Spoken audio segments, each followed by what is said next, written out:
Dr. Chibber, for inviting me here. Thank you, Harsh. And I'd like to welcome all of you here this evening. Today happens to be the 11th of September, so I'd like to start by paying homage to all the people who died on this day and all the people who lost loved ones. We stand with them today in their memory.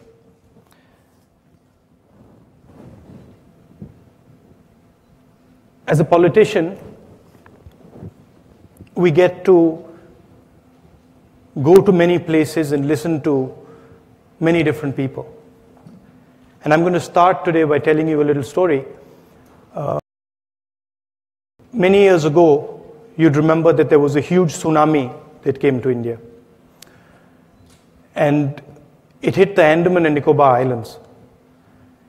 And one of the things that we were doing at the time was trying to send aid to the Andaman and Nicobar Islands.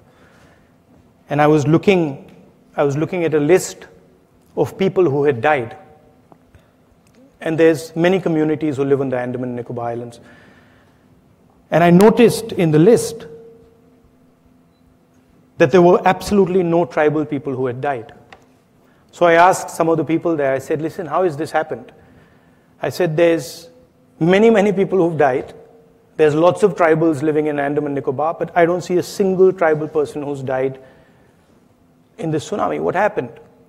So then one of the people there told me, they said, you know, Mr. Gandhi, when a tsunami comes, the sea goes out. And when the sea goes out, huge numbers of fish are left stranded. And he said the tribals, they knew that when a tsunami goes out, when the tsunami comes in, just prior to it, the sea goes out. Whereas the non-tribals didn't know this. And when the tsunami came, the sea went out, all the non-tribals ran to get the fish. And all the tribals ran into the hills. And some of the tribals told the non-tribals that, don't go there. You're going to get killed. But they didn't listen. They ran into the sea. And that's why no tribals died. And as a liberal today, that's exactly how I feel. Everybody knows that something has gone very wrong in the system. And the right-wing politicians are saying, go there and pick up the fish. And people are sort of looking at the simple answers. They're looking at the simple answers, but you're not going to get a result from the simple answers. And one of the reasons I've come here, and this is a tremendous institution, but this institution believes in a liberal ideology, it believes in discussion, it believes in listening to people, it believes in conversations. And you have a tremendous history, and I respect that history. As you, Mr. Chibber, said, my great-grandfather came here and gave a speech. So I'd like to thank you very much for inviting me here. I'm going to speak for about 15-20 minutes, and then we're going to have a conversation. You can ask me all the questions you'd like. India is a massive country. It is also one of the world's most complex countries. Every time you think you've understood India, she will reveal something new to you. In fact, I would venture to say, anyone who thinks he understands India is a fool. According to most Western academics and intelligence agencies in the middle of the last century, India was supposed to fail. We are 29 states, covering every religion in the world. We have 17 official languages and hundreds of different dialects. and a terrain that runs from the Himalayas all the way to the desert. Most of these experts didn't expect India to survive. They predicted it would fall apart, torn to pieces by its own diversity and contradictions.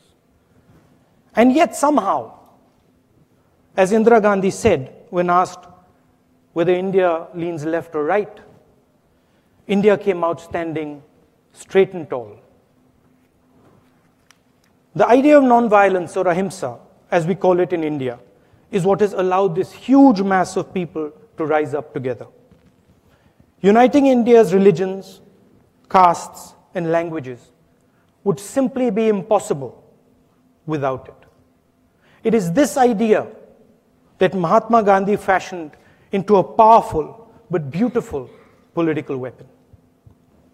The common conception in the West is that people have ideas. You all say, I have an idea. But there's an alternative way of looking at the world. The counterintuitive notion that instead of people having ideas, that ideas have people. So instead of I have an idea has me. This notion is the basis of ahimsa, or non-violence, as taught by Gandhi. If one accepts the notion that ideas capture people, then the only possible response to a person infected by a bad idea, any person, is love and compassion. The only action you can take against him is to try and rid him of the bad idea and replace it with a good one. Using violence against a person who is infected by a bad idea actually results in the idea spreading more aggressively, multiplying among the people who care for him and love him. This non-violent philosophy in action has traveled far beyond India. Non-violence is not inaction, Cesar Chavez said. It is not discussion. It is not for the timid and weak. Non-violence is hard work.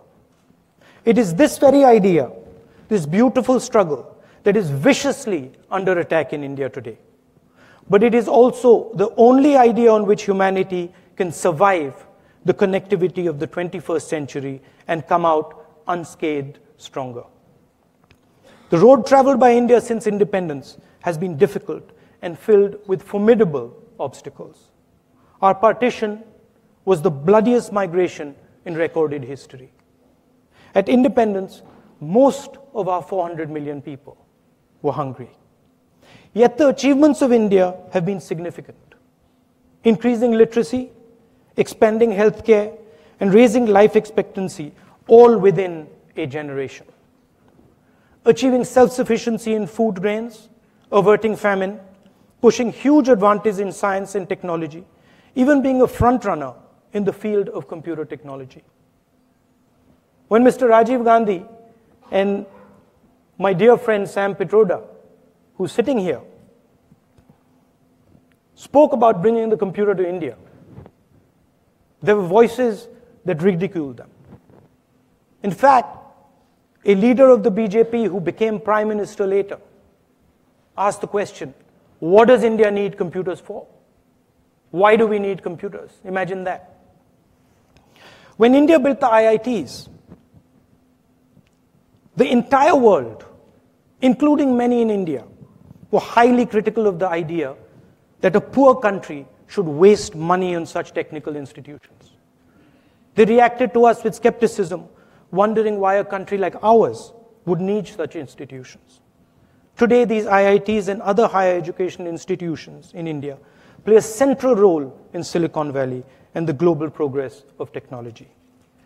And yet, look at us today. We are rightly proud. We have done that and more, lifting hundreds of millions of people out of poverty. For everything everyone says about India, there is no democratic country in human history, and I'll repeat that, there is no democratic country in human history that has raised as many people out of poverty as India has. It has never been done. And we have not done it with violence. We've not done it by killing people. We have done it peacefully together. For the first time in our history, India, if it is steered correctly and faithfully, has the opportunity to wipe out poverty. If India is able to lift another 350 million people out of poverty by 2030, it would be an achievement of which the human race can be proud. Doing this will require us to grow at more than 8% over the next 13 years. India has done it before and can do it again. But it is imperative that India sustain a high growth rate for an uninterrupted period of 10 to 15 years in order to do so. At the heart of this powerful engine that India has built with its blood, sweat, and bare hands since 1947 are jobs and economic growth. No amount of growth is enough for India if it is not accompanied by the creation of jobs. It doesn't matter how fast you grow. If you're not creating jobs, you're not actually solving the problem. So the central challenge for India is jobs. Roughly 12 million young people, 12 million, enter the Indian job market every year. Nearly 90% of them have a high school education or less. India is a democratic country, and unlike China, it has to create jobs in a democratic environment. India does not have, and nor does it want, China's coercive instruments. We cannot follow their model of massive factories controlled by fear. Jobs in India are going to come instead from small and medium scale industry. India needs to turn colossal numbers of small and medium businesses into international companies. Currently, all the attention in India is paid to the top 100 companies. Everything is geared towards them. Banking systems are monopolized by them. The doors of government are always open to them, and laws are shaped by them. Meanwhile, entrepreneurs running small and medium businesses struggle to get bank loans. They have no protection and no support. Yet these small and medium businesses are the bedrock of India and the world's innovation. Big businesses can easily manage the unpredictability of India. They're protected by their deep, deep pockets and connections. But the real innovative strength of India lies with the millions of small firms and young entrepreneurs that run them. And they're relying on us to build the financial, communication, and political infrastructure that would allow them to turn their skills into global businesses. Healthcare in the 21st century is being revolutionized. Today, a doctor examines you, analyzes your data, and tells you what's wrong with you. All this is based on his memory. When he retires, that information is lost. Tomorrow, all the medical data is going to be digitized and accessible on computers. Two factors will determine competitiveness in healthcare. First, the type and volume of different medical processes and procedures that are taking place in a country. And second, the genetic diversity of your population. India's size will give it huge advantages. The sheer fact that India performs millions of cataract operations or heart surgeries a year, for example, means we are going to be the best at doing them. But much more important than scale will be India's rich genetic diversity. Thousands of years of cross-culturalism means that India has the world's most genetically diverse population. If medical processes are going to be based on DNA, then India's diversity is going to be a huge global asset.